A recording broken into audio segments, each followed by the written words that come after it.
The objective for this lesson is I can use tape diagrams and multiplication to show the equivalence of two fractions. So we're going to be doing some similar types of problems to what we did the last couple lessons.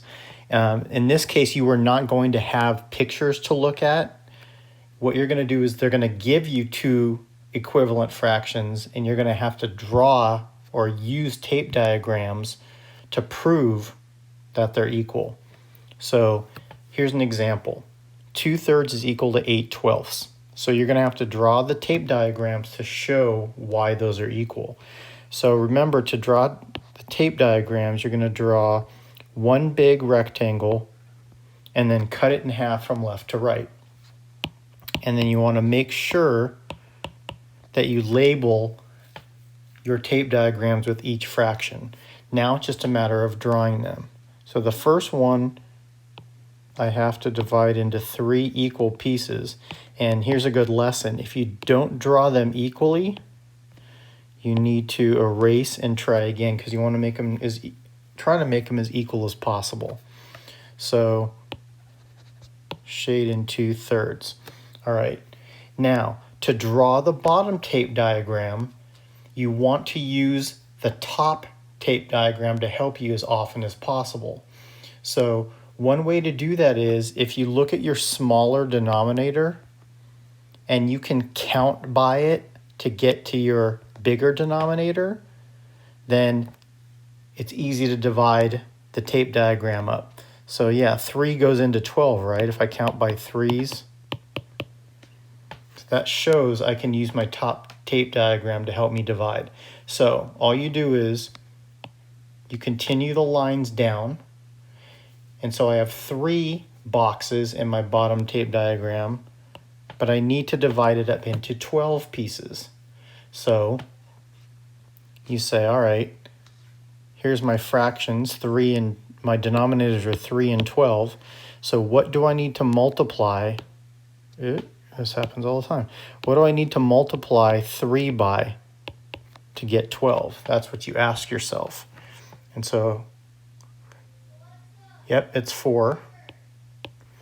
So that tells me that's how many pieces I have to divide up each of the bottom boxes into to get 12. And now it's going to be really accurate. So 8 is my numerator, so that means I have to shade in 8. And there you go.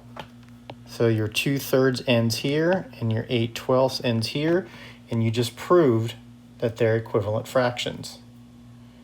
All right. So besides using tape diagrams, it also says you can use multiplication to show the equivalence of two fractions. So this is what I want you to get to eventually, where you don't have to use pictures or draw pictures.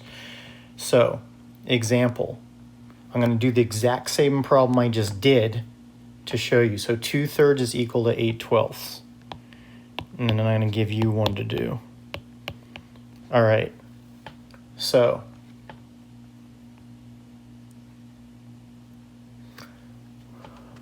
if you notice, well, we already know these two are equivalent fractions, but here's why.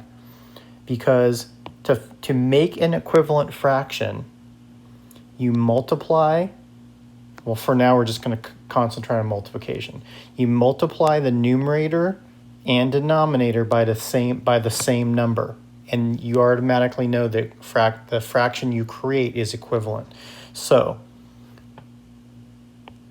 I know I multiplied 2 by 4 to get 8, and I also multiplied 3 by 4 to get 12. So that proves they're equivalent. So if I had, let's say I had the fraction 3/4, all right?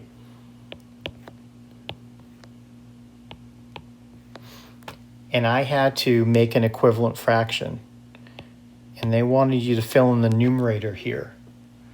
What you would do is you would look at your denominators, because the two numbers are there. Where if you have two denominators, that's going to help you solve it. If you have two numerators, that's going to help you solve it. So I'm going to look at my denominators, and you ask yourself, again, what did I multiply 4 by to get 16? That's right, 4. So if you multiply the denominator by 4, that means you multiply the numerator by 4. And your equivalent fraction, 3/4, would be equal to 12 over 16. So whatever you multiply your numerator by, you multiply the denominator by the same number. So I'm going to give you one to try. Let's say you have 2 over 5. All right, and I want to make an equivalent fraction. So what numerator would go above the 15 to make those two fractions equivalent? All right, so here's how you do it. Same thing, I ask, what did I multiply 5 by to get 15? Well, it takes 3 5s to get 15, so if I multiply the denominator by 3, I multiply the numerator by 3, and your answer is 6 over 15. All right, so those are the kind of problems you're going to have today. Rewatch the video if you need to, and if you need help, make sure you contact